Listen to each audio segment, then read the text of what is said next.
스가랴 7장 1절부터 8장 23절까지 읽겠습니다. 다리오 왕 4년 9월 곧 기슬레 월 4일에 여호와의 말씀이 스가랴에게 임하니라. 때에 베델 사람이 사레셀과 레겜멜렉과 그 종자를 보내어 여호와께 은혜를 구하고 만군의 여호와의 전에 있는 제사장들과 선자들에게 물어가로되 우리가 여러 해 동안 행한 대로 5월간에 울며 재개하리가 하며 만군의 여호와의 말씀이 내게 임하여 이르시되 온 땅의 백성과 제사장들에게 이르라. 너희가 70년 동안 5월과 7월에 금식하고 애통하였거니와 그 금식이 나를 위하여 한 것이냐? 너희의 먹으며 마심이 전혀 자기를 위하여 먹으며 자기를 위하여 마심이 아니냐? 여호와가 이전 선자로 외친 말을 너희가 청종할 것이 아니냐? 그때에는 예루살렘과 사면 우베 백성이 거하여 형통하였고 남방과 평원에도 사람이 거하였었느니라. 여호와의 말씀이 스가랴에게 임하여 이르시되 만군의 여호와가 이미 말하여 이르기를 너희는 진실한 재판을 행하며 피차에 인애와 긍휼을 베풀며 과부와 고아와 나그네와 궁핍한 자를 압제하지 말며 남을 해하려 하여 심중에 도모하지 말라 하였으나 그들이 청종하기를 싫어하여 등으로 향하며 듣지 아니하려고 귀를 막으며 그 마음을 금강석 같게 하여 율법과 만군의 여호와가 신으로 이전 선자를 빙자하여 전한 말을 듣지 아니하므로 큰 노가 나 만군의 여호와께로서 남았도다. 만군의 여호와가 말하였으노라. 내가 불러도 그들이 듣지 아니하였은즉 그들이 불러도 내가 듣지 아니하고 회리바람으로 그들을 그 알지 못하던 모든 열국에 해치리라 한 후로 이 땅이 황무하여 왕래하는 사람이 없었나니 이는 그들이 아름다운 땅으로 황무하게 하였음이니라 하시니라. 만군의 여호와의 말씀이 임하여 이르시되 만군의 여호와가 말하노라. 내가 시온을 위하여 크게 질투하며 그를 위하여 크게 분노함으로 질투하노라.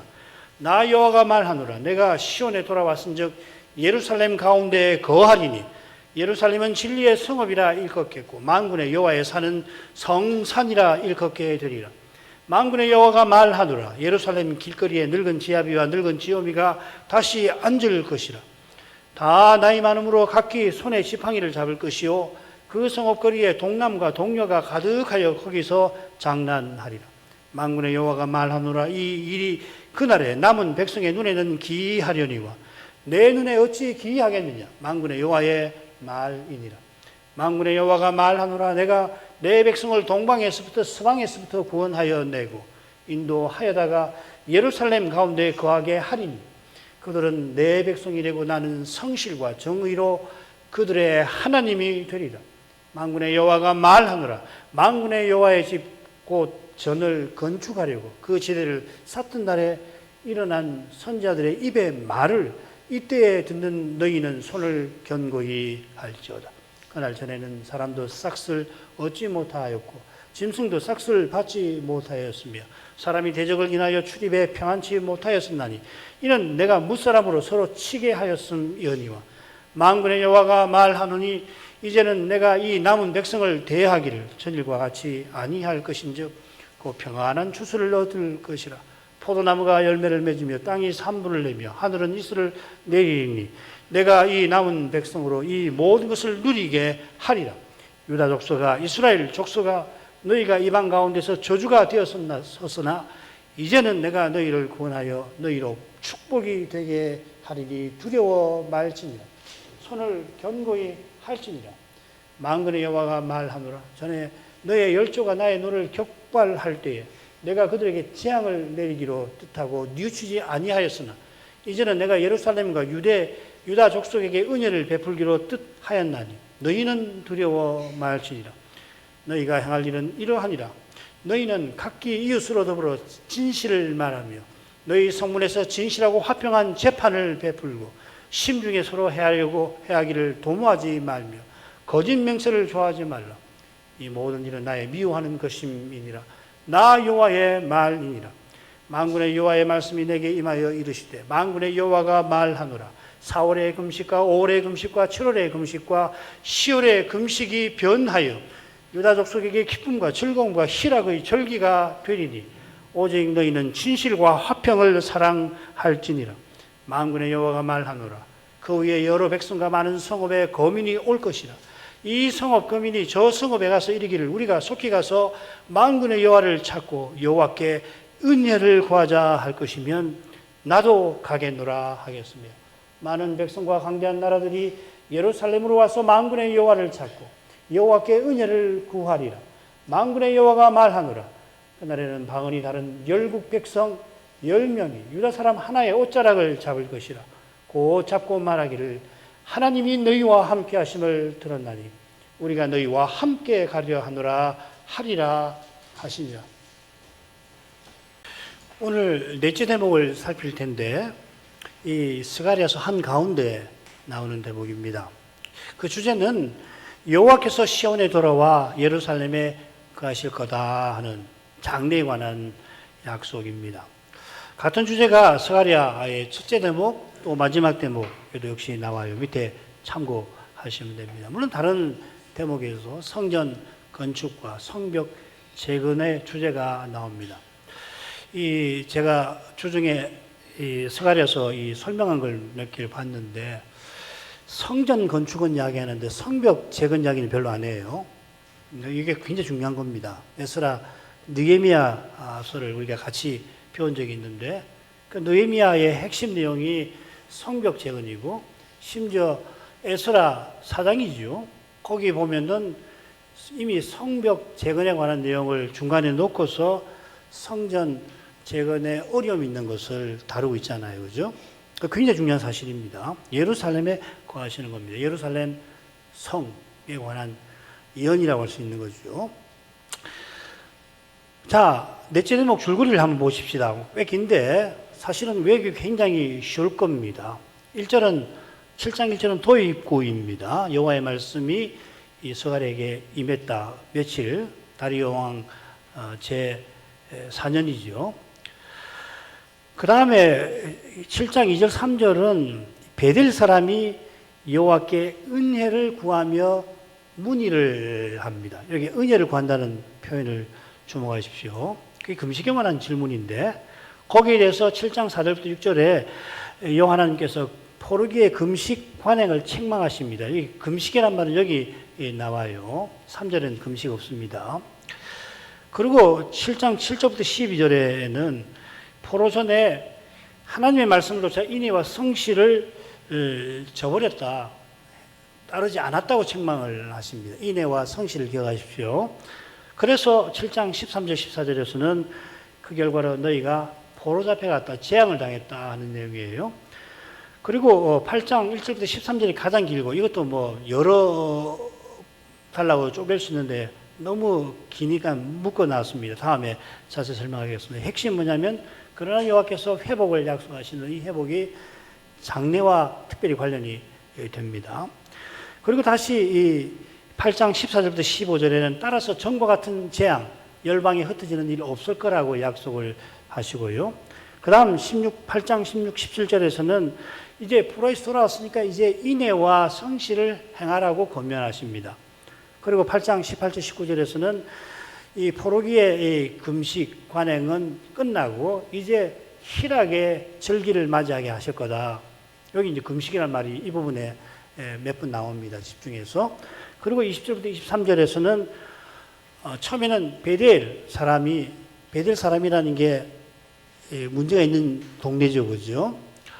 그 사람들이 은혜를 구하러 왔잖아요. 그 질문했는데, 장차는 열방이 은혜를 구하러 올 거다 예언합니다. 그러니까 처음과 끝에는 이 얼른 봐서 유대인하고 관계가 좀 먼 그런 사람들이 은혜를 구한다는 내용이 앞뒤로 나오고, 그 다음 금식에 관한 내용이 그 다음 안쪽으로 나오고, 그 다음 인애와 성실에 관한 주제가 앞뒤로 나오고, 그 다음에 이 포로의 장이 앞뒤로 나오고, 한가운데 8장 1절부터 13절에 여호와 하나님의 위대한 약속, 내가 시온에 돌아와서 그 가운데 거할 거다, 예루살렘에 거할 거다 하는 예언입니다.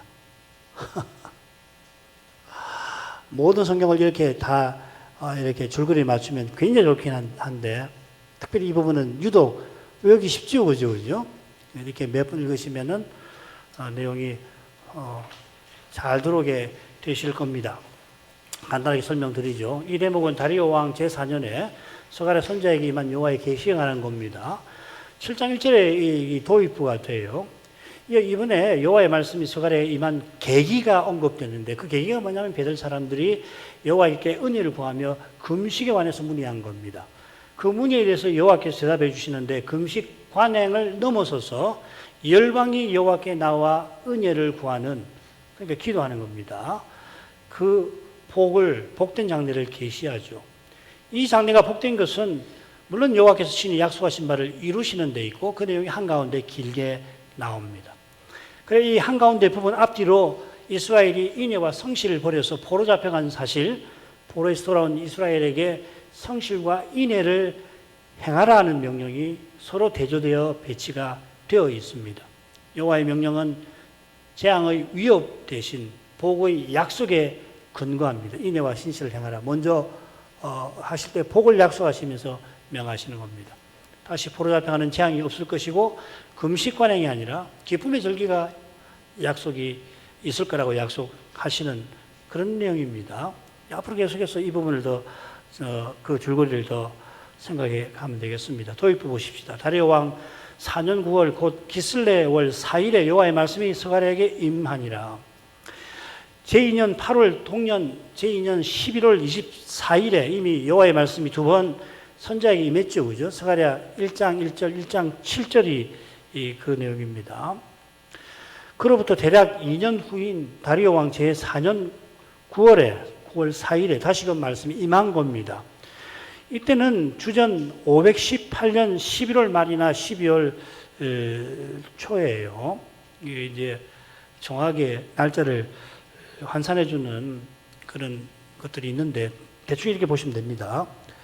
성경 공사가 재개되고 2년 두어 달 지난 시점이 됩니다. 성경 공사가 다리오 왕 제6년 1월 3일에 마치니까 재건 공사가 절반 정도 이루어진 시점이 됩니다. 핵심은 뭐냐면 지금 이때가 재개된 성전 공사가 거의 공정이 절반에 이른 시점이라고 하는 겁니다.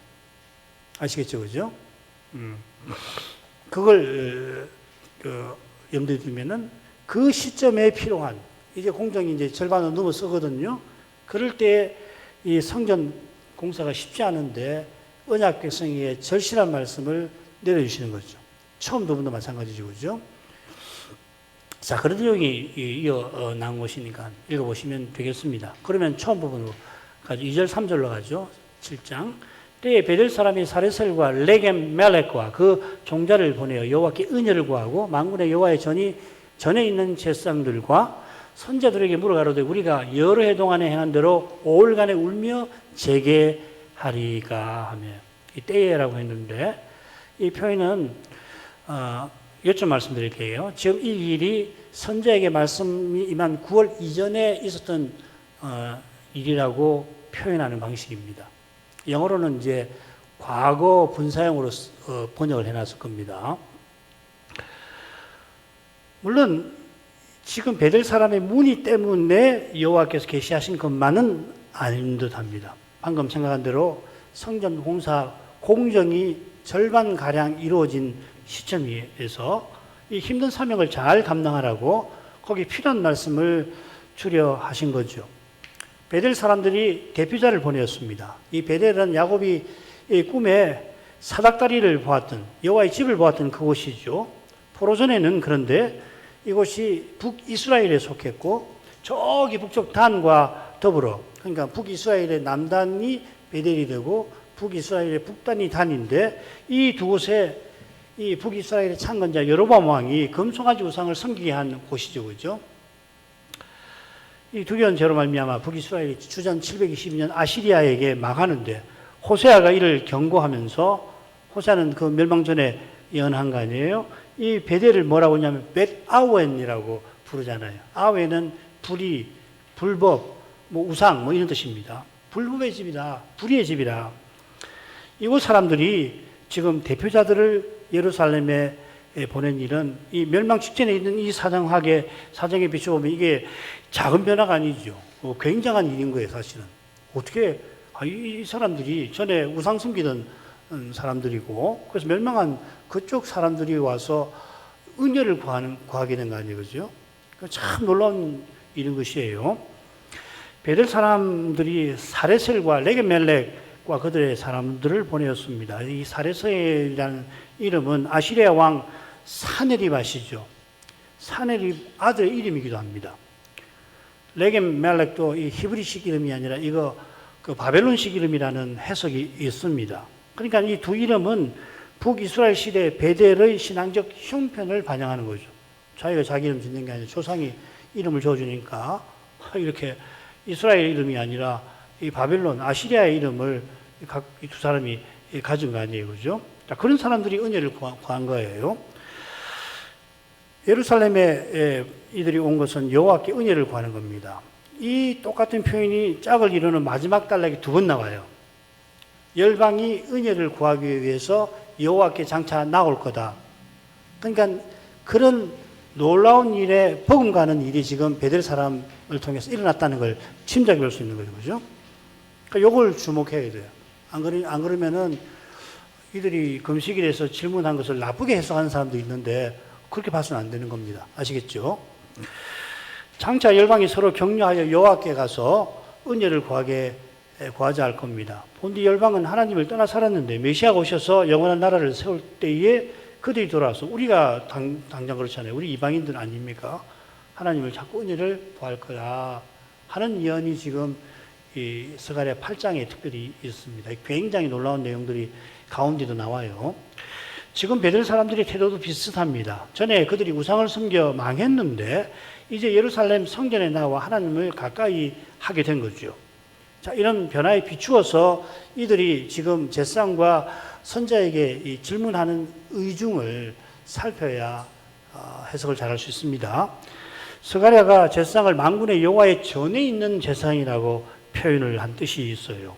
이 표현은 베델이라는 지명을 둘러싼 두 개의 역사적 사건을 대조해서 가리키는 것 같습니다. 야곱이 바단 아람 가는 길에 꿈에서 봤던 하늘 성소는 북이스라엘의 금송아지 우상 제단이 아니라 지금 건설 중인 예루살렘 성전이 그것의 예표라고 말하는 거죠. 이 성전에서 여호와께 바르게 제사하는 이것이 하늘 성소에, 야곱이 꿈에서 봤던 그 하늘 성소에 이르는 방도인 거죠. 구약 시대는 제사를 드려야 해요. 우리는 그럴 필요가 없잖아요. 구약 시대는 제사를 안 드리고 이룰 수가 없는 거라고요. 그게 이제 구약과 신약의 예언약과 새 언약의 큰 변동 아니에요. 오늘 오전에 살폈던 예수님의 비유도 바로 그것과 관계되는 거잖아요. 제사장들과 더불어 선자들에게 대표단이 찾아갔는데 이 선자들은 학개와 스가랴일 겁니다. 이들이 제사장과 선자에게 가서 우리가 여러 해 동안에 행한 대로 5월간에 울며 재개하리까 문의합니다. 대제사장이 에봇을 입고 있고 에봇에 우림과 둠림의 판결법이 뭘 할 수 있도록 그 에봇이 있는데 그것을 따라서 여호와의 답을 얻을 수 있죠. 선자도 여호와의 뜻을 전합니다.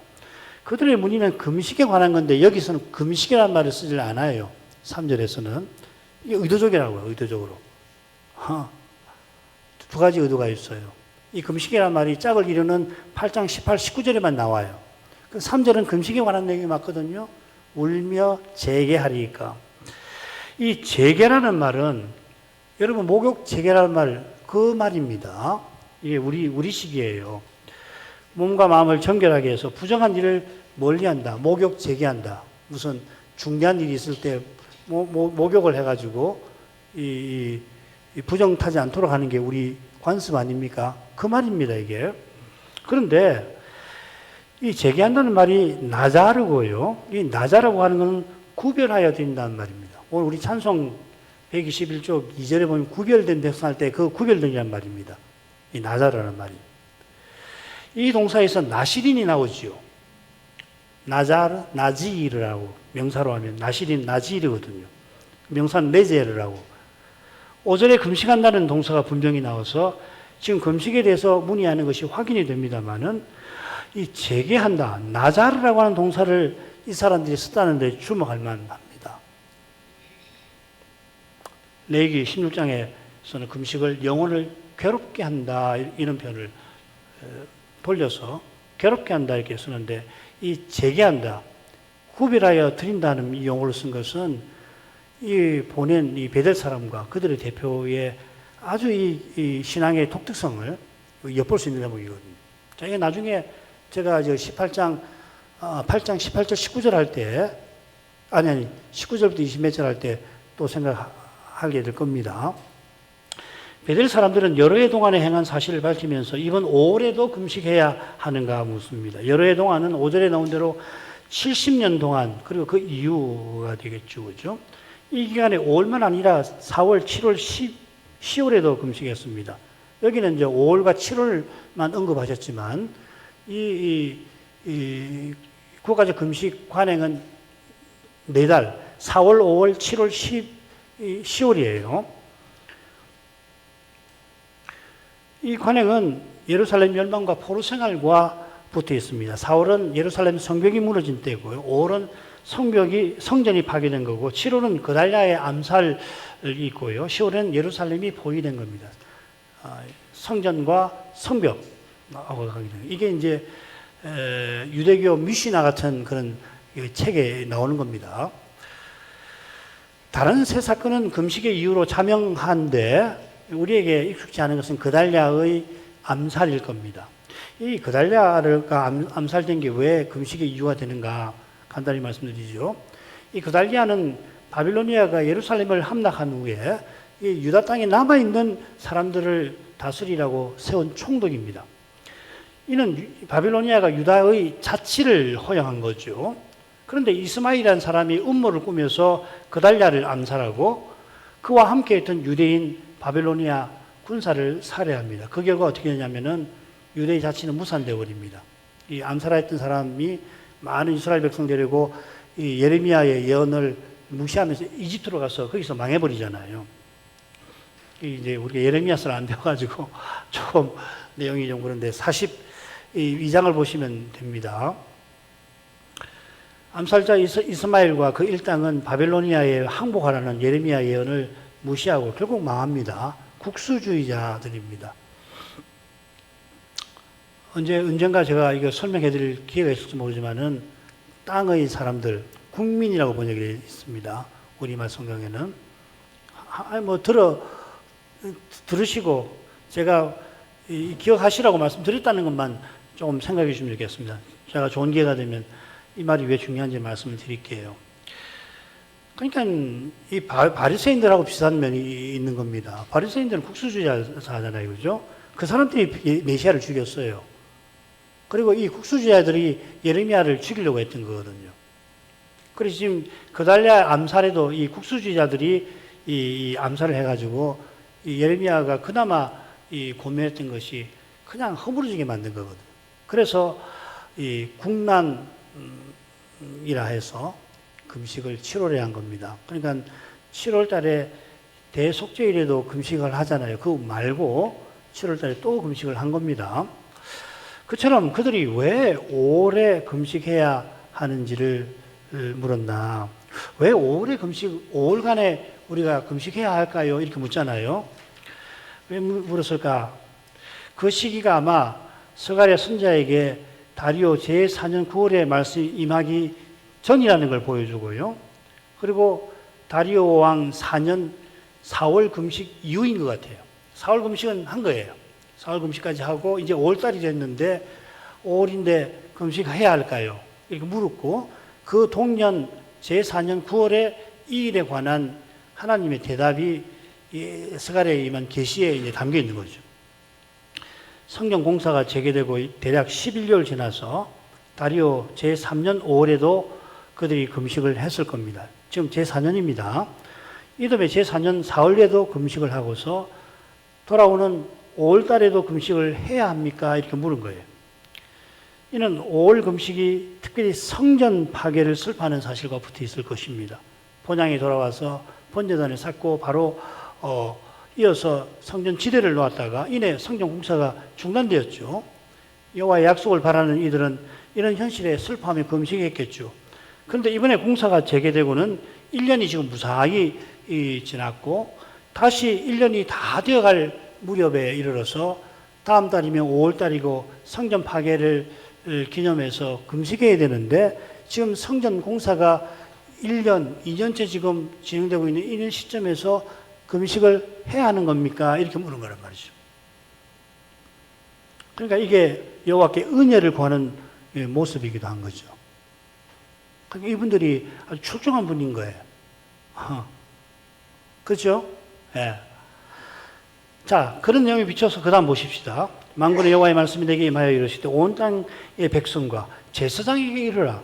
너희가 70년 동안 5월과 7월에 금식하고 예정하였거니와 그 금식이 나를 위하여 한 것이냐. 너희의 먹으며 마심이 전혀 자기를 위하여 먹으며 자기를 위하여 마심이 아니냐. 베델 사람이 인들이 문의하고 아마 5달 정도 지난 시점 같은데 다리오 왕 제4년 9월에 여호와께서 스가랴에게 답을 주신 것 같습니다. 이는 5절에서 70년 동안 5월과 7월에 금식한 사실을 언급한 데서도 추측이 됩니다. 포로 기간에는 4월과 10월에도 금식을 하는데 여호와께서 5월과 7월 금식을 언급하시잖아요. 아마 제4월 금식 후에 베델 사람들이 문의했는데 문의에 대한 여호와의 지시가 없으니까 이스라엘이 5월 달에도 금식하고 7월 달에도 금식을 한 게 아닌가 그렇게 저는 짐작이 됩니다. 그러니까 성경이 이게 굉장히 절묘한 겁니다. 그러니까 문의할 때는 5월 이야기를 하고 그죠? 그 다음에 여호와께서는 5월과 7월 말씀하시고 그 다음에 내려가면 이 8장에 가면은 4월, 5월, 7월, 10월에 금식을 이야기하잖아요. 그죠? 그러니까 이게 다 다른 거예요. 상황이 다르니까 5월 달 금식할까요? 5월과 7월에 내가 금식했는데 또 나중에 가서 4월, 5월, 7월, 10월에 금식이 이제 바뀔 거다 이렇게 말씀하시는 거잖아요. 그렇죠? 그래서 성경을 자세히 보면 왜 지금 5월 달과 7월 달에 금식을 언급하시는지를 짐작하게 하시는 거란 말이에요. 아시겠죠? 그죠? 저는 이렇게 보는 게 좋다고 생각해요. 그 본문을 꼼꼼히 보면은, 이런 정황을 유추하게 하는 거거든. 그렇지 않고 읽으면은, 여기는 뭐, 4번 금식이 있는데 문의할 때 대표적으로 5월달만 언급했구나. 그 다음에 여기서도 5월달과 7월달만 하나님께서 언급을 하셨나 보다. 4개 중에 2만 선별하셨구나. 이렇게 생각하고 넘어갈 게 아니란 말이죠. 참 재미납니다. 이런 거. 물론 시간이 굉장히 많이 걸리긴 하죠. 그죠? 이거 생각하려면 몇 개를 보고 해야 되는데, 이렇게 생각이 돼요. 제가 곰곰이 살펴볼 때에, 만군의 여호와의 말씀이 내게 임하여 이르시되, 참고로 똑같은 표현이 짝을 이루는 8째 단락에 한 번 더 나옵니다. 이거는 뭐, 줄거리를 어떻게 잡아야 할 것인가를 참조하는 데 중요한 도움이 된다. 뭐 그런 게 생각하시면 됩니다. 넘어가죠. 여호와께서 온 땅의 백성과 제사장들에게 이르라고 명령하십니다. 여기 온 땅의 백성에서 온은 땅에 걸면 안 되고요. 백성에 걸어야 됩니다. 그래서 학계 2장 4절에서는 이 땅의 모든 백성이라고 번역했는데 제가 생각할 때 이게 좀 더 나은 것 같아요. 문의한 베델 사람만 아니라 포로에서 돌아온 모든 백성과 또한 제사장들에게 여호와께서 말씀하십니다. 사실 이 베델 사람들이 포로에서 돌아온 사람인지 아닌지도 알 수 없어요. 제사장은 국가적 금식을 선포하고 시행하는 사람이죠. 국가적 금식이라는 것은 금식일에 곡기를 끊고 슬픔 가운데 하나님께 기도하는 것입니다. 특별히 이 처참한 현실을 돌아보시고 회복시켜달라고 하는 회개하며 강구하는 기도이죠.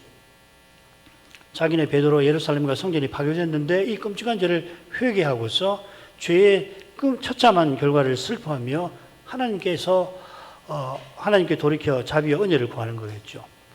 여호와께서 이스라엘을 70년 포로 기간에 금식한 것을 언급하시고는 이 일에 관하여 책망하십니다. 그 금식이 나를 위하여, 원문에는 정령이라는 말을 넣어야 될 것 같아요. 정령 나를 위하여 한 거냐.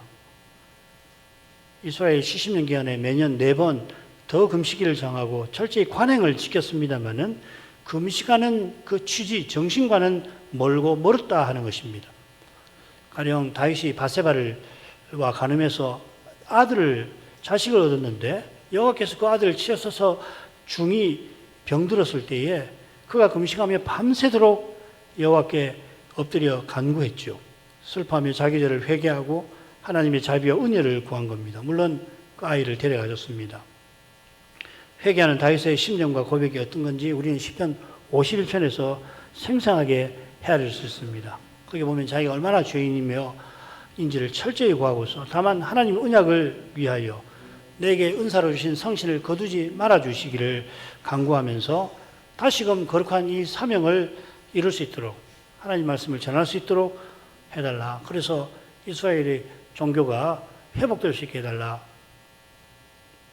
아랬습니다. 느헤미야도 예루살렘 성벽이 회파되고 재건되지 못했다는 사실을 전해 들었을 때에 여러 날을 슬퍼하며 하나님 앞에 금식하며 기도하였습니다. 기도를 마치고 예루살렘 성벽 중건을 자기가 그의 사명감을 느끼고 이 술관원이었거든요. 황제의 술관원인데 감히 잘못하면 죽습니다. 느헤미야가 죽을 수 있는데도 나아가서 왕에게 이 일을 할 수 있도록 허락해 주십시오. 목숨을 걸고 와서 허락을 받아내지요. 이런 모범에 비추어서 포로 기간 국가적 금식은 정한 규례를 지키는데 그치고 말았던 것입니다. 오늘 오전에 살핀 바리새인의 태도가 여기 있었던 거죠. 여호와의 책망을 피하기 힘들었습니다. 그들이 매년 4차례 철저히 금식하긴 했지만 결국 자기를 위하여 먹고 마셨다고 여호와께서 분명히 알리십니다. 전혀 자기를 위하여 먹고 마심이 아니냐. 원문을 살피면 이렇게 번역할 수 있어요. 너희가 먹는 자들이 아니며 너희가 마시는 자들이 아니냐. 먹는 자들이 너희가 아니며 마시는 자들이 너희가 아니냐 이렇게 말씀하십니다. 자기를 위하여라는 말은 뜻을 살려서 이렇게 넣은 거거든요. 철저히 금식일을 지켰지만 결국은 먹고 마시기만 하지 않았느냐. 오전은 과거의 일이고요. 6절은 지금 현재 일을 표시합니다. 이는 노아 시대의 사람들의 그릇된 삶을 연상시킵니다. 포로에서 돌아온 지금 우여곡절 끝에 여호와의 말씀을 받들어 성경 공사를 재개하긴 했지만 어느새 백성들 상당수가 말씀에서 멀어지고 있었던 것 같아요. 거기 비해서 베델 사람들의 문의는 특별한 것이죠. 자, 이것은 셋째 단락의 주제와도 자연스럽게 연결됩니다. 여호와께서 선지자의 말씀을 청종하라고 권하십니다. 셋으로 나눌게요. 7절, 8절부터 10절, 그리고 11, 12절입니다. 이전 선지자의 말씀을 청종하여 형통했던 요건 좀 고쳐야 되겠습니다. 이전 선지자의 말씀을 청종하라 언급하시고 셋째 부분에서 여호와의 진노로 포로 잡혀간 일을 끝에 언급하십니다. 가운데 이스라엘이 받은 이 선지자의 말씀이 나옵니다. 인애와 진실을 피차 드러내라는 말씀입니다. 자, 7절로 가죠. 여호와가 이전 선자로 외친 말을 너희가 청종할 것이 아니냐. 그때는 예루살렘과 사면읍에 백성이 거하여 형통하였고 남방과 평원에도 사람이 거하였었느니라. 여호와께서 이전 선자를 통하여 외치신 말씀을 청종하라고 포로에서 돌아온 이스라엘에게 성전 공사를 재개 중인 이들에게 권하십니다. 권하신 목적이 후반절에 암시되어 있습니다. 이전 선자들이 아직 말씀을 전하던 때에 예루살렘과 사면읍에 백성이 거하며 형통했고 남방과 평원에도 백성이 거하였다 하였습니다. 그 다음 페이지 보면 지도가 나올 겁니다. 남방은 네게브라고 하고 유다지파 기업 중에 그 남쪽에 있는 최남단 지역입니다. 평원은 쉐펠라라고 하는데 유다 보면 산지가 있거든요. 그 산지가 저쪽으로는 이 사마리아 산지로도 이어지는데 유다 산지에서 지중해 쪽으로 이게 산지니까 지중해는 바다니까 만만하게 이제 펼쳐지는데 그 골짜기 지역을 평원이라고 합니다. 평지라고도 번역합니다. 남방과 평원은 포로 이후 북이스라엘 지역과 더불어 이스라엘이 회복하지 못한 곳입니다. 그래 조사해 보니까는 한 60분의 1, 50분의 1 정도로 그러니까 가장 이스라엘이 영토가 넓었을 때에 비하면은 50분의 1 혹은 60분의 1 정도로 축소가 되었다고 그러는데 이건 좀 더 조사를 해보긴 했는데 엄청나게 줄어들었습니다. 지도 보시면은 예후드라고 있죠, 그죠? 예후드라는 말은 유대라는 말입니다. 그래서 그게 아스돗은 전에 그 블레셋 땅 아니에요, 그죠? 여기 좀 올라가면 그게 평원인데 거기 다 빼앗겼고 그 다음에 이둠의 밑에 그 네게브라고 나오죠. 그죠? 이게 남방입니다. 저기 브엘세바 있는 그쪽입니다. 거기 다 회복을 못했죠. 그죠? 그러니까 예루살렘과 유다 그 지역, 거기 조금 땅을 도로 얻었던 겁니다. 유다가 바빌로니아에 망하기 전까지 어느 정도 영토를 유지했는데, 이는 그들이 선자의 전한 말씀을 청정해서가 아니지요. 그때는 예루살렘과 사면읍에 남방과 평원에도 사람이 거하였다 말씀하신 것은 그들이 이전 선자의 말씀을 청정치 않아서 그나마 남은 영토도 빼앗긴 것이다, 이렇게 말씀하시는 거죠. 그러니까 아직 여호와께서 말씀을 하신 사실이 있어서 아직 망하진 않은 거다, 이 말이죠. 그래서 사마리아와 그 북쪽 영토는 북이스라엘이 먼저 배도해서 아시리아에게 망한 사실 때문에 여기서는 아예 언급도 하지 않으십니다. 따라서 이전 선자의 말을 청종하라고 여호와께서 권하시는 목적은 포로에서 돌아온 이들도 그들의 열조처럼 강팍하게 하지 말아라 하시는 데 있습니다. 같은 내용이 셋째 부분에서 좀 더 구체적으로 다루어질 겁니다. 이전 선자의 말씀을 청종하라 하신 것은 힘으로나 능으로나 되지 아니하고 나의 신으로 되느니라 하신 말씀과 똑같은 겁니다. 이스라엘이 지금 한창인 성전 공사를 마치고 나라답게 서나가는 길은 여호와의 성신께 오직 있는 것입니다. 성신께서 말씀과 더불어 역사하시는 거죠. 70년 포로기 동안 모세 율법에 없는 금식일을 4번이나 정해서는 정한 규례를 아무리 철저히 지켰더라도 세상 제국의 강포와 세상 행복의 유혹을 이기지 못하는 거예요. 그러니까 돌아와서 성전 지대를 놓고 곧 이 폭이 방기해버린 거잖아요. 하나님께서 신실하셔서 하늘가에서 그들을 이끌어 본향에 돌아오게 하셨지만 선지의 말씀을 청종하지 아니하면 다시금 그들은 포로 잡혀갈 것입니다. 스가랴가 이걸 이야기를 해요. 우리 8장에서 이 부분을 주목해서 볼 겁니다. 이게 아주 어마어마한 예언인 거라고요. 다시금 포로 잡혀갈 거다 하는 겁니다. 그처럼 사도가 전한 대로 복음을 전하고 받는 거기서만 우리 시대의 배도를 식별하고 이깁니다. 그 다음 가죠. 여호와의 말씀이 스가랴에게 임하여 이르시되 만군의 여호와가 이미 말하여 이르기를 너희는 진실한 재판을 행하며 피차의 인애와 긍휼을 베풀며 과부와 고아와 나그네와 궁핍한 자를 압제하지 말며 남을 헤아려 심중에 도모하지 말라 하였으나 여호와께서 방금 이전 선자를 통하여 외치신 말씀을 청종하라 하셨는데 청종한 말씀이 무엇인가를 이제 설명하십니다. 이 설명에 이르기까지 여호와의 말씀하심이라는 표현이 몇 번이나 나오는지 한번 주목해 보세요. 1절, 4절, 7절, 8절. 이제 설명을 하시면서도 만군의 여호와가 이미보다는 이렇게입니다. 이렇게 말하여 이른다 하시면서 설명하시죠. 스가랴서 첫째 대목 머리말에도 여호와께서 말씀하심을 강조하고 또 역설했죠. 8장에서도 그럴 겁니다. 8장에서 보시면은 그냥 계속해서 여호와께서 말씀하시죠. 만군의 여호와께서 말씀하시는 만군의 여호와의 말씀이라. 말씀하시는 하나님은 입이 있어도 말하지 못하는 우상과 대조되십니다. 여호와께서 말씀하신다는 건 우리와 언약을 맺으신 것을 가리키고 그리고 말씀하신 약속을 틀림없이 이루신다는 뜻입니다. 하나님이 태초에 여자의 후손을 보내마 약속하셨듯이 장차 그리스도를 다시 보내마 약속하셨는데 특히 예배에서 그리스도께서 아버지를 형제들에게 선포하시는 그 일을 통해서 이 약속을 이루고 계십니다. 이미 성신의 가마를 받아 그리스도를 듣는 이는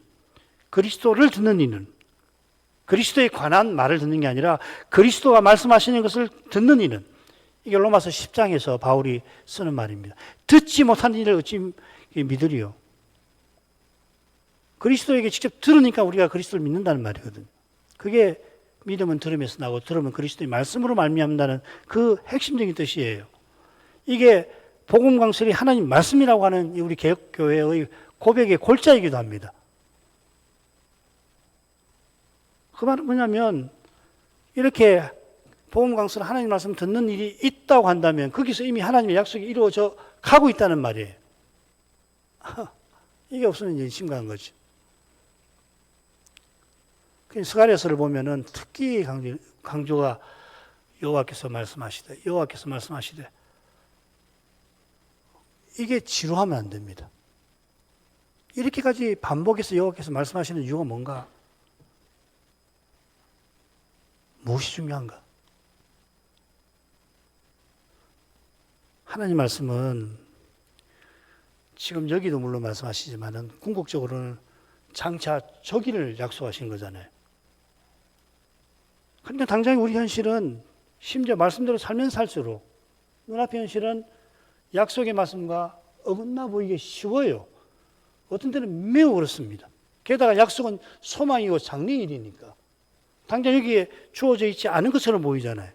그게 아닌데 실은 믿음으로 그리스도가 성신으로 내 안에 영광의 소망으로 사시는 이것을 실감하지 못하면은 눈앞의 현실에 갇혀가지고 그러면 약속의 말씀이 영영 이루어지지 않을 것 같은 그 낙담과 좌절을 우리가 피할 수가 없게 돼요.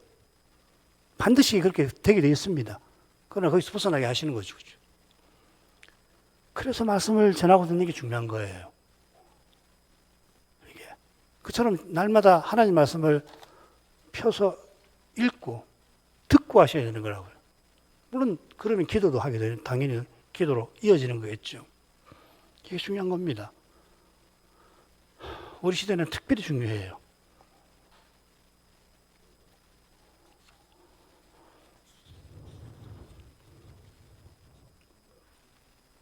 하나님께서 말씀하신 내용은 크게 성실과 인애를 피차 베풀라 하신 겁니다. 9절하고 10절을 대조해 보면은 비슷한 내용이 전반부, 후반부 이렇게 배치가 되어 있다는 이야기고요. 핵심은 성실 그리고 인애입니다. 9절에 피차라는 말이 나오죠. 10절에 남이라는 말이 나오는데 오문으로 보면 거의 똑같습니다. 그러니까 이 피차라는 말 10절에도 피차해 하려고 심중에 도모하지 말라 이렇게 번역할 수 있는 말입니다. 핵심은 인애와 성실, 진실과 성실과 인애가 언약 관계의 핵심이죠. 하나님이 신실하셔서 언약을 이루어서 약속하신 복을 인애를 우리에게 주십니다. 그리고 이 인애, 이 거룩한 사랑을 맛본 백성은 여호와를 본받아서 신실하게 사는 거예요. 하나님의 거룩한 사랑을 특별히 그리스도에게서 나타난 그리스도의 십자가에서 나타내신 이 하나님의 거룩한 사랑을 맛보는 것이 가장 중요한 겁니다. 이것을 참으로 맛보면은 무엇을 구해야 할지 알게 되는 거라고. 이 사랑이 우리의 마음을 감싸면은 그러면은 우리가 하나님을 사랑하는데 이러지 않을 수 없게 되는 거란 말이에요. 이게 안 되면은 그냥 만족이 없어요. 기쁨이 없어요. 그러니까 뭐 하려고 그럽니까? 스스로 만족을 얻으려고 하는 거라고요. 그게 육신이라고요. 사람은 그럴 수밖에 없어요. 육의 몸은 썩고 부끄럽고 약한 근원적인 문제를 안고 있는 거라고. 이건 하나님의 은혜로 채워주시는 거라고. 하나님의 사랑으로. 그리스도 안에 나타내신 거룩한 사랑이야말로 우리에게 이 썩음의 문제, 부끄러움의 문제, 이 무력함의 문제가 해결되도록 해주시는 건데 그렇게 안 되면 어떻게 됩니까? 사람 못 견디는 거예요. 그래서 어려움이 있으면 사람은 못 견디는 겁니다. 그래서 어떻게든지 어려움을 먼저 벗어나려고 하는 거잖아요. 교회 일에서도 이렇게 하는 것이 뭐냐면 편의주의라고 해요. 꽁 잡는 게 매라.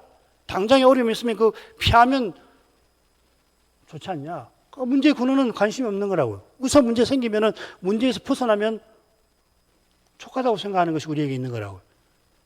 이게 편의주의 아니에요. 참 저 주의해야 되는 거거든요. 그리스도를 자기 아들을 아끼지 않고 우리 모두를 위해서 내어주신 이 사랑만이 우리 영혼을 참으로 만족시키는 겁니다. 그걸 만족하면은 달라져요.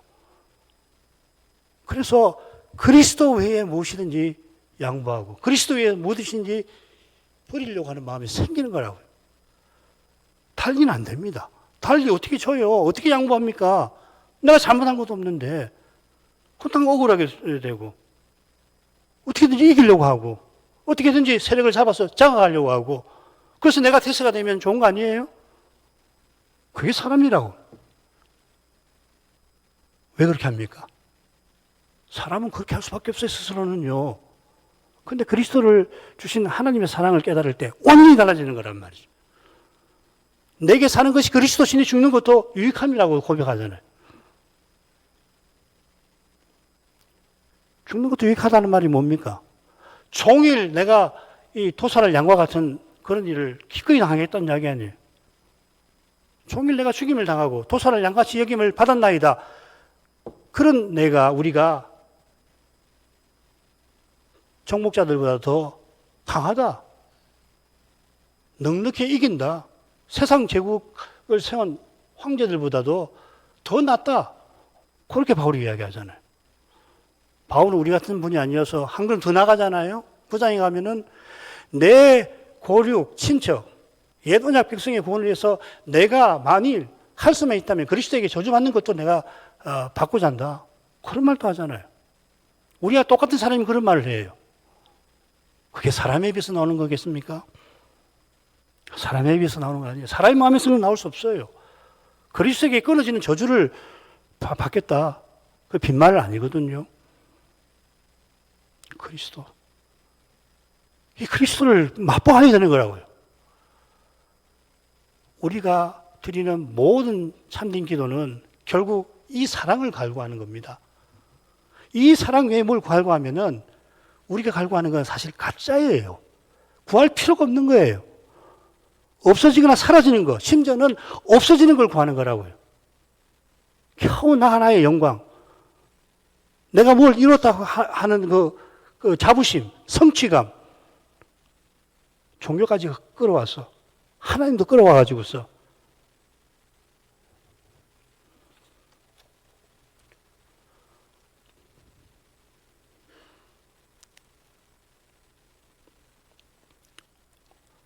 우리가 그리스도를 통해서 하나님을 가까이 할 때 그리스도 얼굴에서 하나님 영광을 아는 광채가 비칩니다.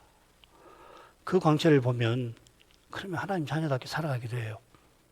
그게 하늘에 계신 내 아버지 온전하심과 같이 너희도 온전하라 하는 명령을 받드는 거죠. 그 온전함이 뭔지 아시죠? 하나님이 자기 원수에게 해를 비치시는 겁니다. 자기 해를 비춰주시는 사랑입니다. 11, 12절 간단히 읽어 마치죠. 그들이 청종하기를 싫어하고 하여 등으로 향하며 듣지 아니하려고 귀를 막으며 그 마음을 금강석 같게 하여 율법과 만군의 여호와가 신으로 이전 선자를 빙자하여 전한 말을 듣지 아니하므로 큰 노가 나 만군의 여호와께로 솟아왔도다. 여호와께 선자들을 통해서 영원한 생명을 누리며 살 길을 내셨습니다만 이스라엘은 여호와의 말씀 청종하기를 싫어했습니다. 얼마나 싫어했냐면은 완고하게 등을 하나님께 돌려버리고 귀를 막아버리고 마음을 금강석처럼 강팍하게 했습니다. 이거 배도라는 말입니다. 귀를 돌리고 율법의 귀를 돌리고 기도하는 기도를 듣지 않으신다 할 때에 가증하다고 하시는 겁니다. 그 무서운 죄에 대하여 여호와께서 큰 노를 드러내셨습니다. 그게 예루살렘 멸망과 성전의 파괴, 이스라엘의 패망이고 포로 잡혀가는 것입니다. 이런 내용이 이제 짝을 이루면서 이제 이어질 것입니다. 오늘 이만큼 하죠. 거룩하신 아버지, 이날 스가랴 예언을 좀 더 살피게 해주셔서 감사드립니다. 스가랴에게 주신 하나님 말씀에 비춰볼 때 주님 시대의 서기관들이 금식을 열심히 실천했던 그게 얼마나 하나님 말씀의 정신에 어긋나는 것인지를 더욱 생각하게 됩니다. 서기관들과 달리 세례 요한이 메시아기를 예비하면서 얼마나 중대한 시대인지를 깨닫고 그 시대에 걸맞게 그가 사람들에게 귀신 들린 사람으로 오해받을 만큼 금식했습니다마는 그런 선자 중에 선자의 깨달음조차도 여호와의 종으로 오신 여호와께서 친히 약속 이루어가시는 그 길은 실로 거룩하였습니다. 과연 여호와께서 베델 사람들이 하나님 은혜를 구하며 금식에 관하여 문의한 것을 들으시고는 지금 성전 건축이 한창인 시점에서 이스라엘이 어떤 상태에 있는지를 분명하게 밝혀주시며 힘으로나 능으로나 되지 않고 오직 나의 신으로 되느니라 말씀하신 것처럼 이스라엘이 금식할 만한 현실이 다른 데 있는 게 아니라 그들이 이전 선자의 말씀을 청종치 아니하는 바로 거기에 있음을 지금도 선자를 통해서 전해주시는 말씀을 청종하지 아니하는 그것이 통탄할 만한 현실인 것을 일러주셨사옵나이다.